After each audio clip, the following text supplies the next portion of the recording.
Hello and welcome to the Unitarian Church in Fall River, Massachusetts.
Welcome to the Unitarian Church in Fall River, where we think religious questions are important, but we want to work out our own answers, and where we gather to share ideas and support one another.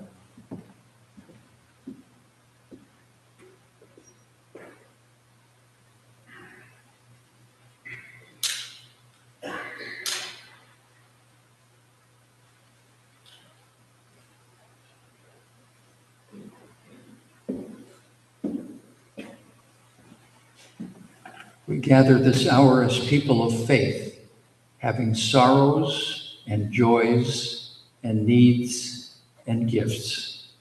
We light this beacon of hope as a sign of our quest for truth and meaning, and in celebration of the life we share together.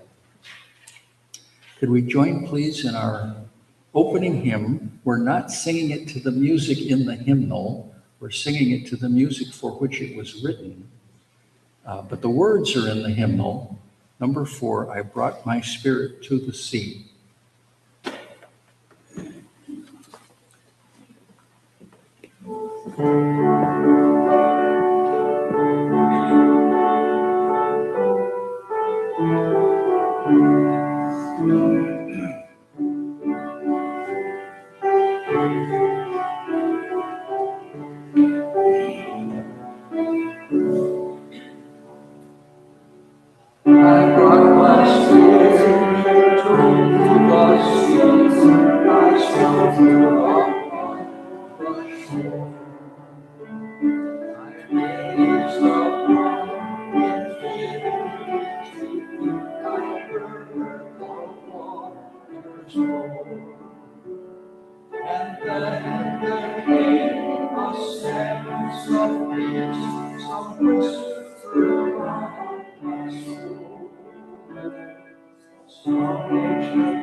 And then I found an inner flame that fiercely burned my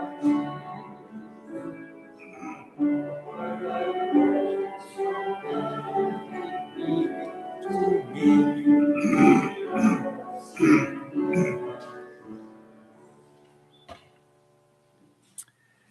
Please join in our affirmation. You start. Love is the doctrine of this church. The quest for truth is its sacrament, and service is its prayer. To dwell together in peace, to seek knowledge in freedom, to serve human need, to the end that all souls shall grow into harmony with the divine. Thus do we covenant with each other and with God. Please be seated. The invocation is a spiritual assessment, so listen carefully. If, after difficult news, you can sit quietly, if financial downturn, you can remain perfectly calm, if you can see your neighbors travel to fantastic places and not feel a twinge of jealousy, if you can happily eat whatever's on your plate, if after a day of running around, you can fall asleep without a pill or a drink, if you can always find contentment just where you are probably a dog.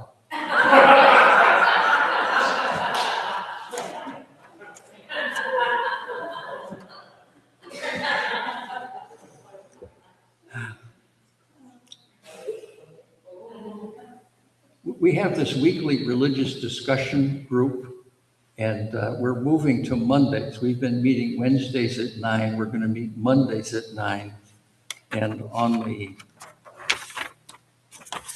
the back of the order of service at the bottom is the new Zoom information if you want to join us. We're going to start a series of lectures. These lectures last about a half an hour, and then we talk about them. On Islam. We're curious about Islam. So we're going to try this series of lectures on Islam. And if we don't like them, of course, we'll stop and do something else.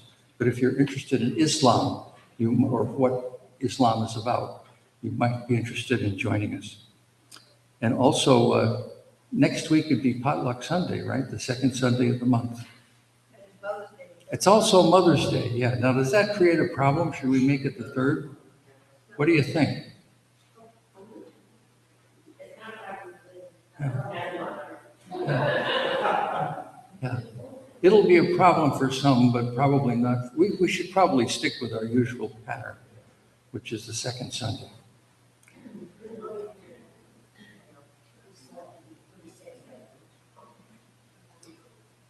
Are there other announcements?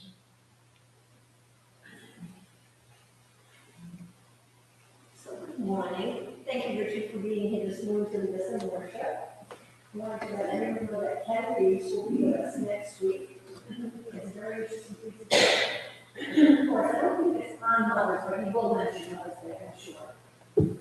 And I wanted to let you know that I'm going to call Willie with our RSVPs today on supports going to the ordination, and there's a card up here for her that I hope you will sign, and I'll give you excuse me, I'll bring it to her ordination. Thank you. Yes. I actually called Diane. I went to visit her at Clifton, and she was already in discharge, so I just barely made it.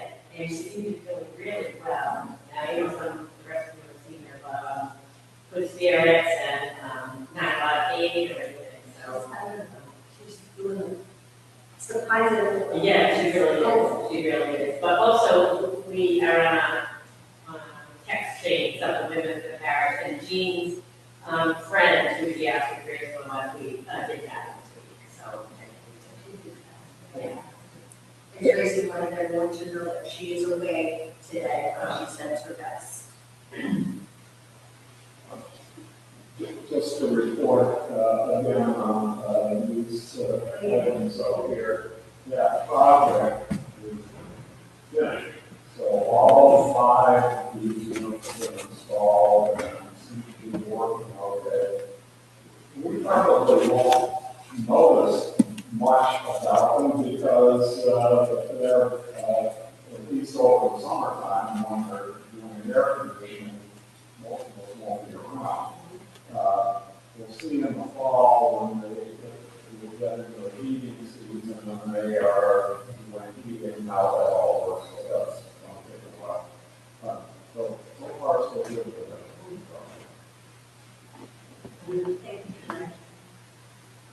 Anybody else?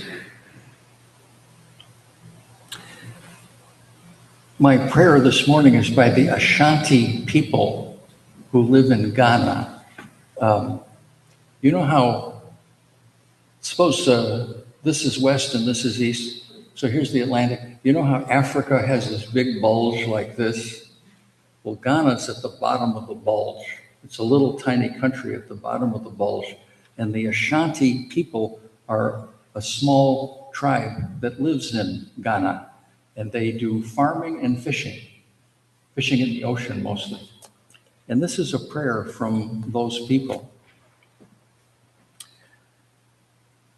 O God, creator of our land, our earth, the trees, the animals and humans, all is for your honor. The drums beat it out, and people sing about it, and they dance with noisy joy that you are God. You have also pulled other continents out of the sea. What a wonderful world you have made out of wet mud. And what beautiful men and women.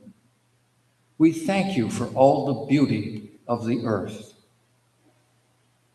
The grace of your creation is like a cool day between rainy seasons. We drink in your creation with our eyes. We listen to the birds' jubilee with our ears. How strong and good and sure your earth smells, and everything that grows there. Bless us, bless our land and people.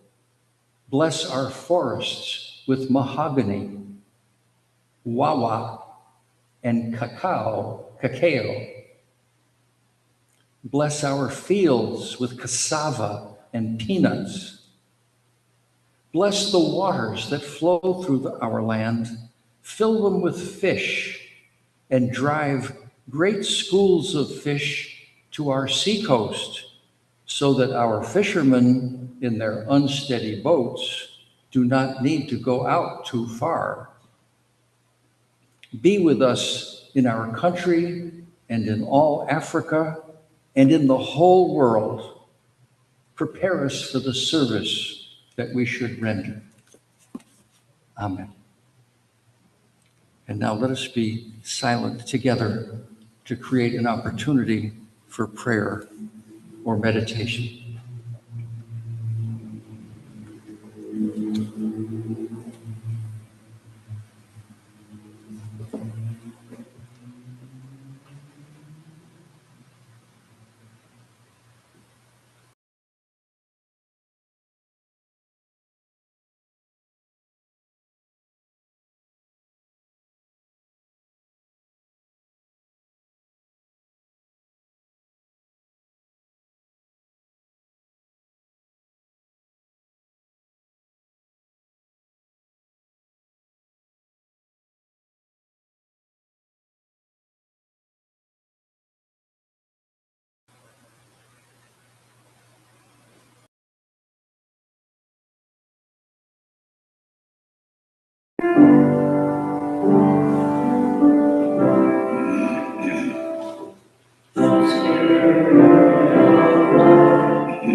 The reading is by a man named James Autry, an interesting guy.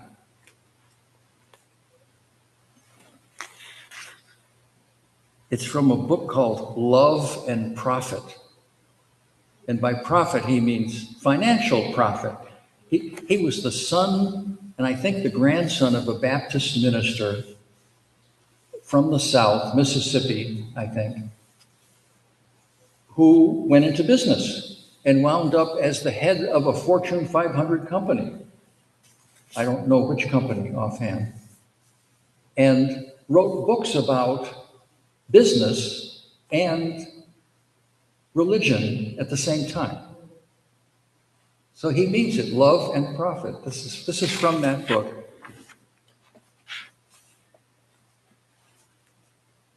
In the old-time religion of my youth, we believed through the ritual of what we call the Lord's Supper, that's what Protestants call communion.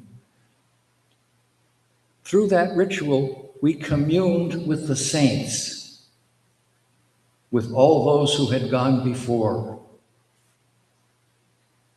I was struck with this old image at a retirement dinner as the retiree spoke the names of company people long dead as if they were only on vacation. He talked about what they had taught the people who had taught him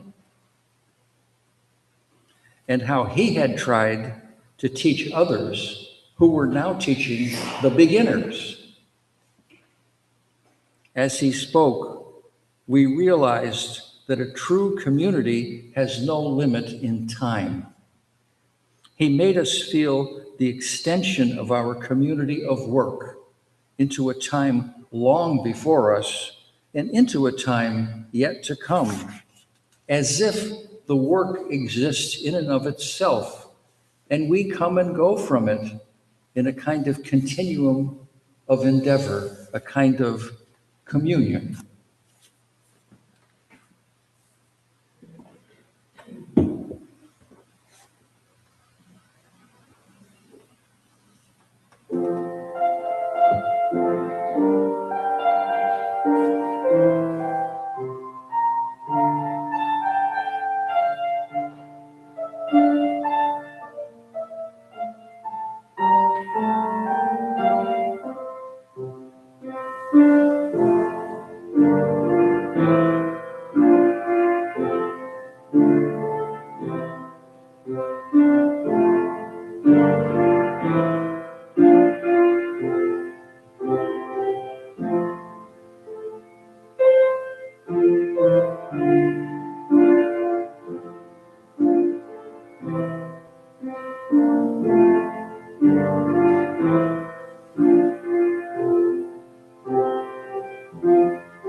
I'm going to hand out 3 copies of a picture. It's the same picture. And take your time looking at it. Please give them back to me at the end.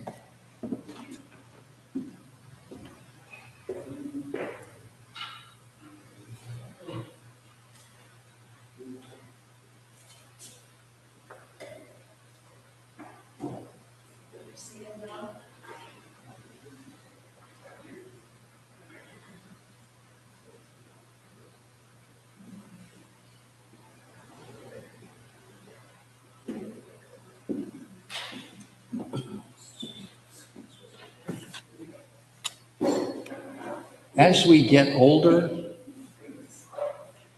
I find at least my sense of community expands. It expands across distance, meaning I feel in community with some people who live far away, and it expands across cultural divides.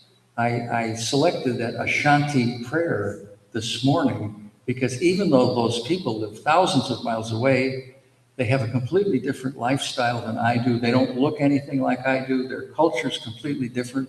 And yet there's something about that prayer that made me comfortable and identify with them.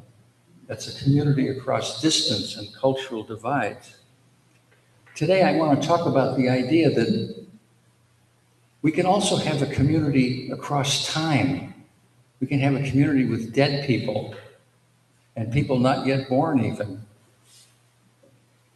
In that reading I just did by James Autry, he was talking about the feeling he had at that retirement dinner that there were 5 generations included in a community.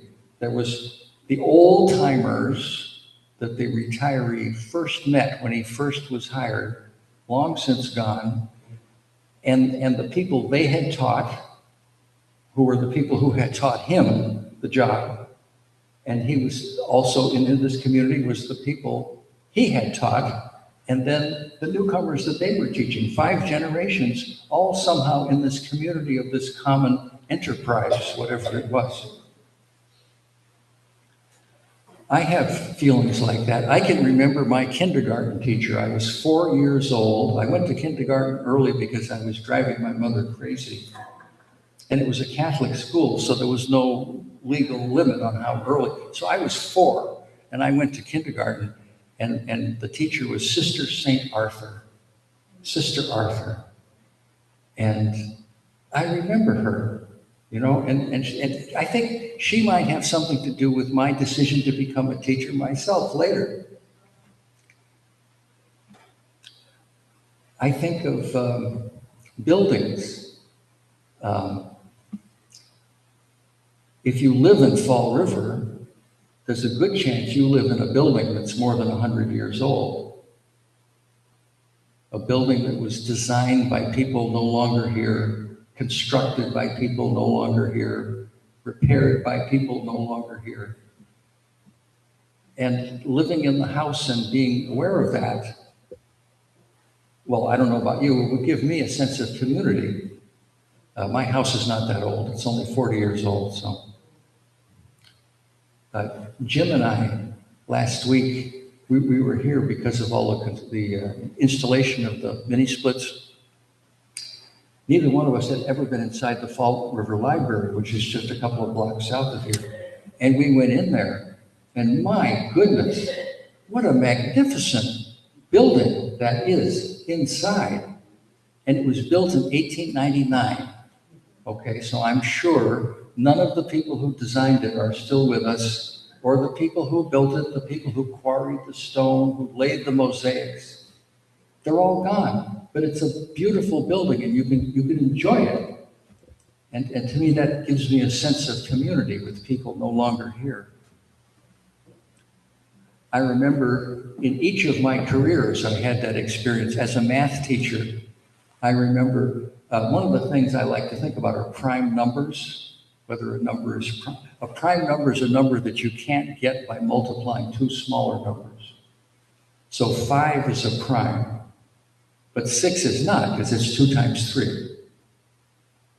And technically 1 ought to be a prime. Mathematicians tend not to count it, but 1 is, if you use the definition I just gave, 1 is a prime, 2 is a prime, 3 is a prime, 5 is, 7 is. So there are a lot of primes there at the beginning, but they thin out. They're less and less frequent as you go up. And a natural question is, do they go on forever or do they stop? And, you know, when I was still in high school, one of my math teachers showed me a demonstration that no, they don't stop, they go on forever. But then I learned much later that that demonstration came from Euclid's Elements. Euclid, 300 BC, wrote the first complete math book that survives to this day. And in it, in it, there is that demonstration that the prime numbers go on forever. 300 BC. And of course, in my present career, I've told you that I'm really fascinated by Jesus's parables, because I don't think they mean what Father so-and-so said back when I was a kid. I think they're puzzles. And if you can work out the meaning of the puzzle, my experience is I feel a kind of connection with this other intelligence that lived so long ago, even though there's all this all the years between us and all the theological nonsense between us, I still can feel that connection. When I was younger, I thought of dead people as other. I mean, really other. I went to silent movies, and they were black and white and jerky, and I thought, well, those people who made them must have been jerky. I saw statues in museums that were supposed to be marvelous, but they were usually broken and boring. When I was a little older, I was reading some kind of art book, and there was a picture, a reproduction of a painting of a goose that had been done in ancient Egypt. Not a mosaic, a painting. And the author of the book said, this was done in 1000 BC, and it's surprisingly good. And I thought, I was older now, I thought, why is it surprising? Why is it surprising? You think 3,000 years ago, people couldn't look and reproduce reality, that they didn't have paint and canvas? And you think people were stupid just because they were dead? You know. And I started to then have this feeling of community with people long gone. The picture I'm passing out is the unofficial mascot of the Metropolitan Museum of Art in New York City. And it's informally called William. Somebody called it William. It's a hippopotamus, of course. It's small, it's only 8 inches long and about 4.5 inches high. It's tiny, and they say it was made in 1800 BC. Okay, so virtually 4,000 years ago. And I see it, and I smile, it makes me smile. And I think, for 4,000 years, people have been smiling at that picture. There's a community, those of us who smile at that. It's a community across time.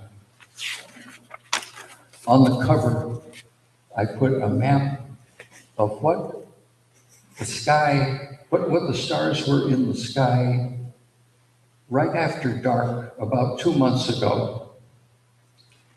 And right in the middle is the constellation Orion. Orion is a hunter who's facing you with his right arm up and his legs spread. There are three stars right in a row in the middle. That's his belt. And then there's a star up to the left. He's facing you, so it's really his right shoulder. Betelgeuse. It's not his right shoulder, actually, it's his right armpit, because his right arm is up. Betelgeuse is the right armpit of Orion. By the way, this has got nothing to do with the sermon, but scientists are saying that Betelgeuse is getting ready to blow up. In our lifetimes, we may see Betelgeuse blow up. So that'll be interesting. If we do see it blow up, though, of course, it would have blown up really hundreds of years ago, because it's hundreds of light years away. But it's behaving oddly. And Bellatrix there is the left shoulder of Orion. And then down at the bottom, there's Safe, his right foot, and Rigel, his left foot. If you look up to the right of Orion, there's the constellation Taurus. And between the words Orion and between the word Orion and the word Taurus, there's a big black dot. And I think that's Aldebaran. But that's part of a cluster of stars in the forehead of the bull. And that cluster of stars is called the Hyades, even though it's not labeled on the map. The cluster is called the Hyades. And then just below the word Taurus, there's another much fainter cluster of stars called the Pleiades, which is where, if you drive a Subaru, that's why the Subaru has the logo it does. Subaru is Japanese for Pleiades. It's the name of that cluster of stars. And the Subaru logo is supposed to be an evocation of that cluster of stars. Why am I telling you all this? Well, I want to read to you a passage from the Iliad. The Iliad, this epic poem that was written down by someone named Homer about 800 BC, but it was an old story then. It had been, back in ancient times, storytellers would memorize huge stories that they could recite for hours from memory. And the Iliad was originally, they think, that kind of thing, just written down in 800 BC, but really lower. Here's a passage from it where Achilles, who's the hero of the Iliad. The Iliad's about the Trojan War.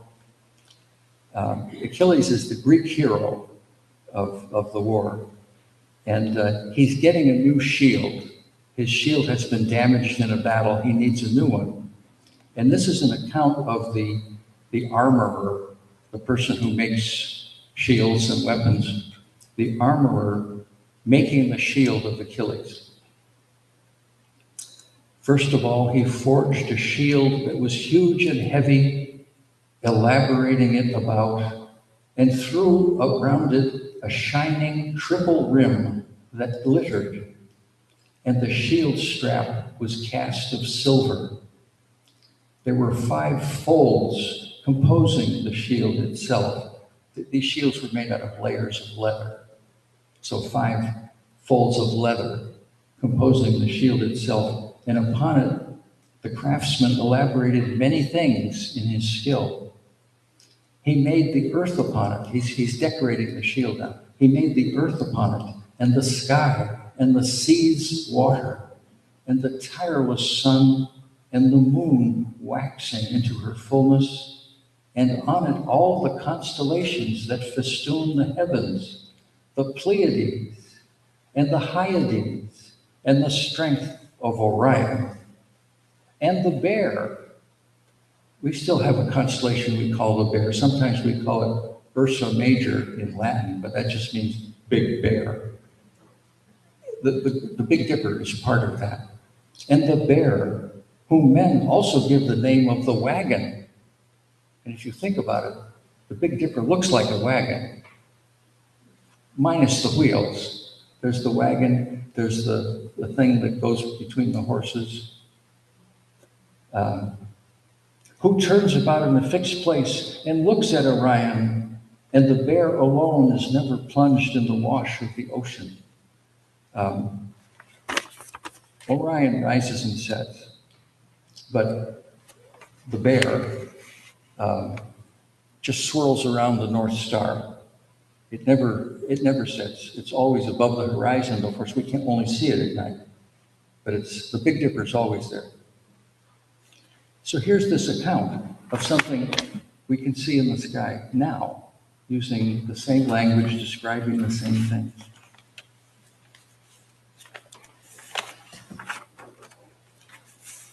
One more old quotation. Well, sorry, there are really 2 more before the sermon's over. This is from the 8th Psalm. This is a kind of astronomical thing too.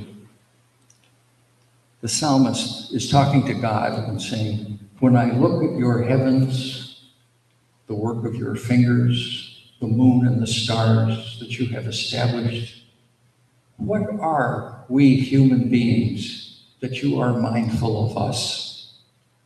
What are we that you care for us? You have made us a little lower than the angels and crowned us with glory and honor. You have given us dominion over the works of your hands.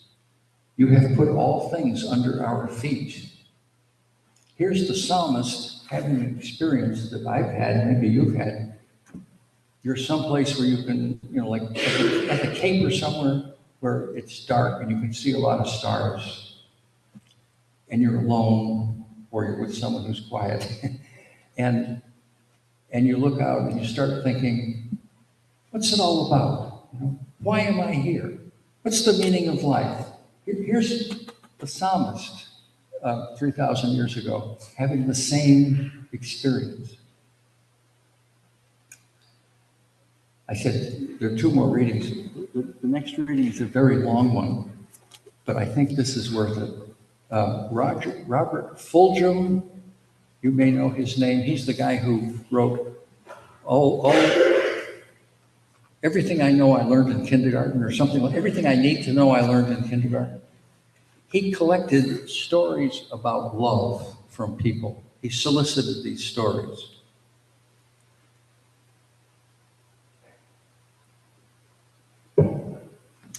And this is my favorite one in his collection. This is written by a middle-aged man recalling when he was kind of a dumb college student.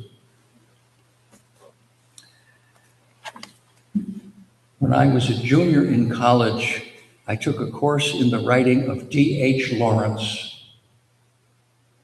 I know this sounds really stupid, but I thought the course was about Lawrence of Arabia. You know, the eccentric British desert warrior guy. I had even seen the movie with Peter O'Toole, and I wanted to be like Lawrence of Arabia. I was not fully alert in college. I went down to the local bookstore to get everything they had for the course. I was a little surprised by the titles of the books. The Rainbow, Women in Love, Sons and Lovers, Lady Chatterley's Lover. This was a side of Lawrence of Arabia I didn't know about. The clerk explained, whoa, bad news. But I had registered for the course, and now I had the books, and I needed the credits. So I was stuck. So I went home to read. Like a lot of college students, I bought used books hoping someone else would have already underlined the important stuff. The Lawrence books I bought were thoroughly underlined, and when I flipped through and read some of the paragraphs about making out, I was blown away. This was really hot stuff. To hell with the other Lawrence and the desert. This Lawrence was my kind of guy. And I figured that any girls who were taking this course would be my kind of girls. All the books I bought had the same female name in the front. I figured this girl must have taken the course and then sold the books. She really knew what to underline. Not only the juicy parts, but the really beautiful passages that were about love and not just sex. I looked her name up in the telephone book, and she was there. I figured I'd just call her up and see what happened. I was hoping for anything from a date to copies of the papers she had written. When I was in college, I played all the angles. I called her up, introduced myself, and told her what I wanted. Whoa, again. She was not a girl, but a retired college professor of English literature. These books were extras she had sold when she moved to a smaller apartment. She laughed and said she would be glad to have a date with me, and she would explain about Lawrence and tell me how to pass the course. We liked each other right away. She lived alone, and her eyes were failing. She said if I would drive her to the grocery store once a week, she would tutor me in D.H. Lawrence. During that semester, she woke me up about love and sexuality and women. I spent a lot of time with her, I'm a better man because of her. A long time later, I told her if she had been 20 instead of 70, I would have asked her to marry me. She said she would have accepted. She's dead now, but I still have her books and her wisdom and her kind of love. And I got an A in the course.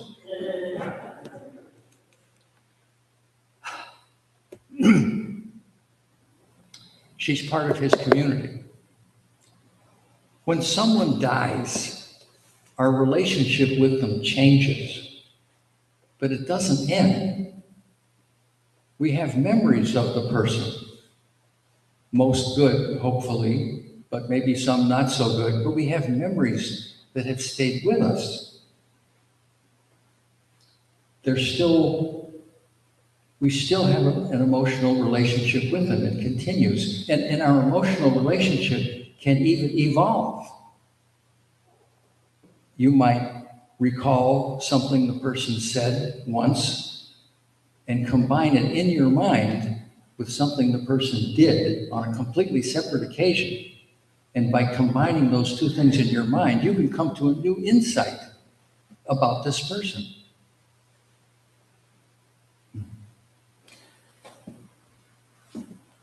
Last reading and end of sermon. This is from a poet I've never heard of named Mitch Finley, but I love it. It's about the Christian doctrine of the communion of saints again. The Christian doctrine of the communion of saints is simple, really. All it says is that once you buy the farm, you still live on the farm. I like it. Buying the farm means dying, right? It's slang for dying. But I like what he's saying. Once you buy the farm, you still live on the farm. All it says is that those who have gone before us are still with us. All it says is that past generations still count and must be taken into account. In other words, we're all in this together, all of us. I like that. When you buy the farm, you still live on the farm. And now for the support of this church and its work, the morning offering will be gratefully received and I hope freely given.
This is our time of sharing joys and concerns.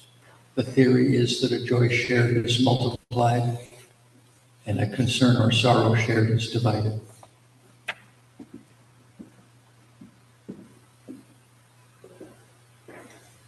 I'd just like to do a shout out with Dale, he's online. Jody, Sylvia, she's online. We'd like to welcome. And Dale wrote something on this, it says seeking samadhi. It means a state of intense concentration, meditation, or unification of mind. So I guess Dale is going through some things that he is spreading across from here online. I just wanted to pass that on. Anyone else? So Tricia and I were planning on missing this service because we were gonna do a listening session after the church service, the church we attend, with the Father's blessing. And I guess he had made several announcements at different services for the last couple of weeks, you know, announcing that we were going to have this listening session, like literally when we had here, at 10 o'clock right after the mass. So Tricia and I and Tracy not around, so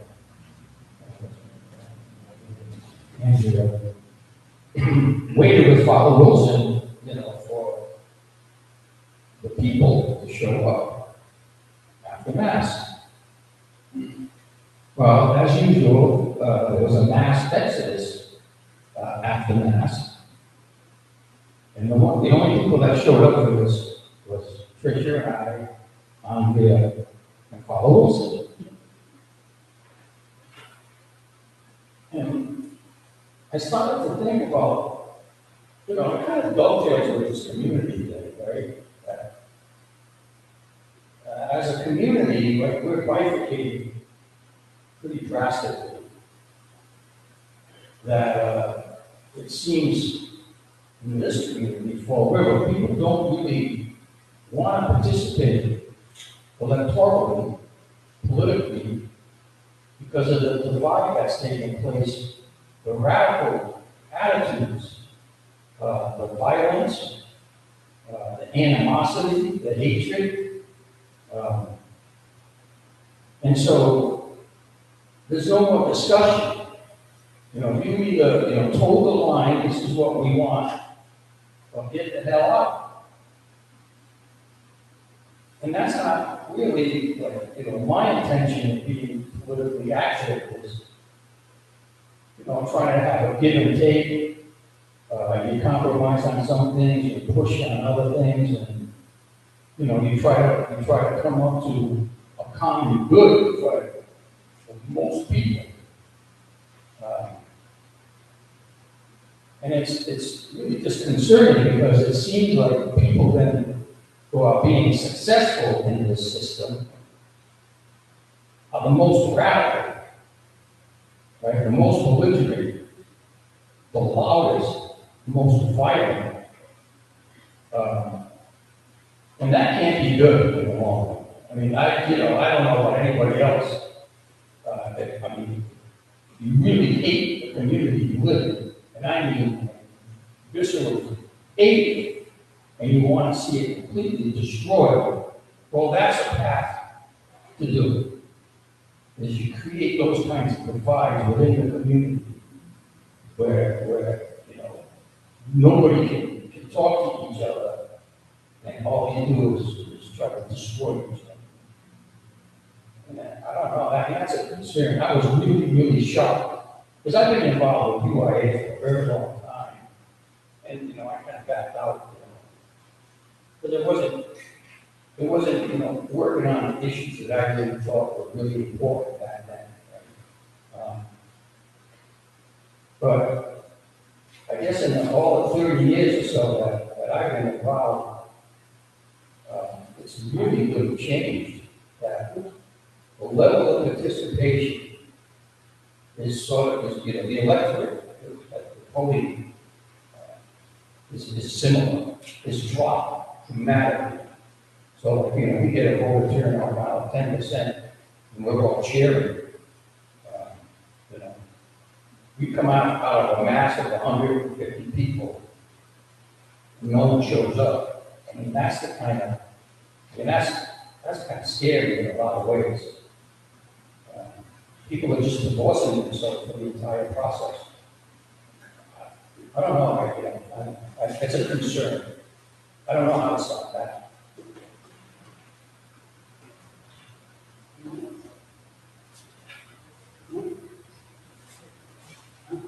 Richard?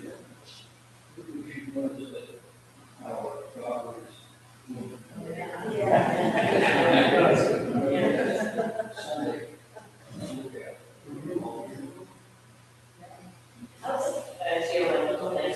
When you were talking about the stories of words in town, I was even thinking about grandchildren who, especially the 3 and 4-year-old, they want us to tell stories, and they've already picked up that there are certain things, there are certain elements, and I'm sure people study this, but, they'll say, but then there was another problem, and then there was the witch, and there was going to be a jail, or the tiny girl, like they kind of have this idea, this time-honored idea of also this was story, but you can probably trace that, as far as to interest.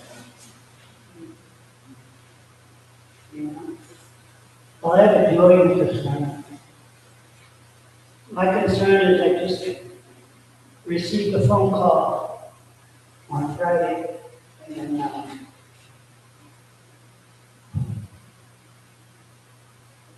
my sister, younger sister, is dying of cancer. She had breast cancer, she survived, but now she has brain cancer. And she's my younger sister, and I was like, wow. And my older sister that I was talking to, she said that she has been struggling with this for a long time, but they believe that unfortunately all the chemicals that she had used during the years of being a beautician and doing hair and everything, and running around all those chemicals, believing it to be that could have been an absorption of those chemicals out cancer. Unfortunately, my sister is 6 years younger than me, and I think she's going to pass before me. And then I question it, and I say, my brother died of a serious accident that didn't want to happen. He fell down the stairs. He survived cancer and everything else in heart. My dad, same thing, Parkinson's, dementia. And now my mom is passing away with dementia and Alzheimer's. And they all, my family. And here I am with a heart that's been broken since I was born. And I'm surviving, and here all these other diseases are destroying my family, one by one. I don't know what to do anymore.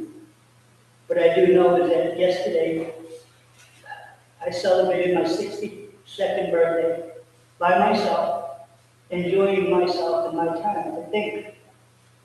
But I do realize something that really got to me was, I wish that everyone here could do me one big thing. I haven't heard the words happy birthday song in over 10 years from any of my family or anyone that does sing happy birthday to me. And I wish, no, I'm just only asking this because I feel that something is missing, that I know that maybe my sister remembered my birthday, my younger sister was dying of cancer, but my older sister said happy birthday to me, and she was the only one out of everyone that's mentioned it to me. And it's hard because I grew up having children and celebrating birthdays with all them and everybody else, but every time the birthday came around and it was my turn, I never got the recognition of, because I was old and they think of it as a child. Well, I just want to think of it as today as being my day that I can sit there in church and everybody join me with a singing of happy birthday. Give me joy because of the pain that I've been feeling, and give me something to look forward to.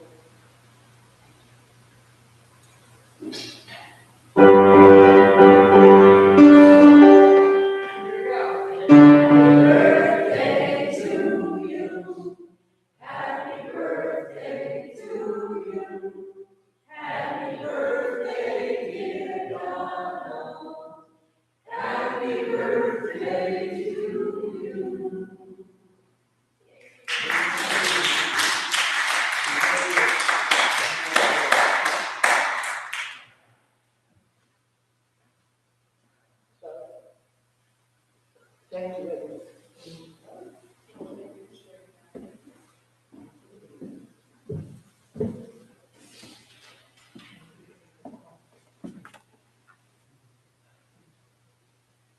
Anyone else? Then let's join in our closing hymn number 103, For All the Saints.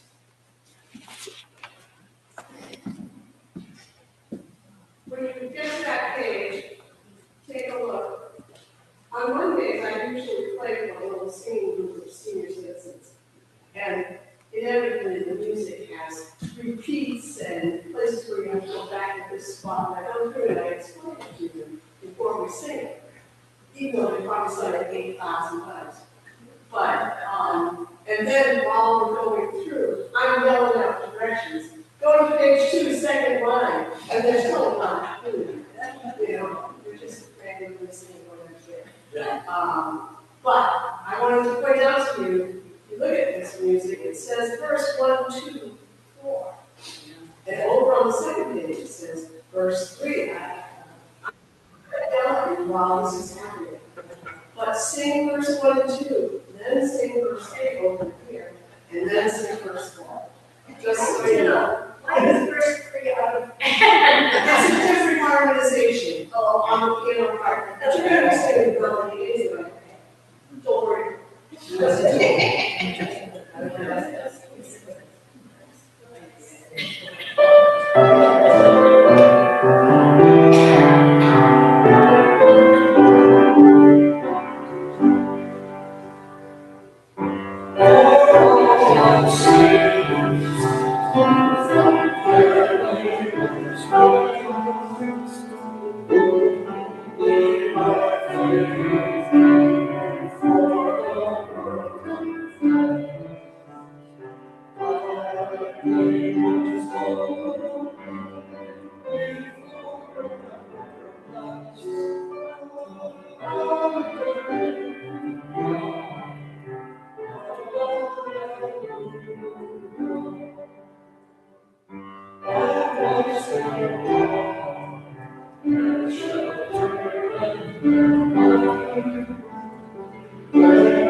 May ours be a religion that, like sunshine, goes everywhere. Its temple, all space. Its shrine, the good heart. Its creed, all truth. Its ritual, works of love. Amen.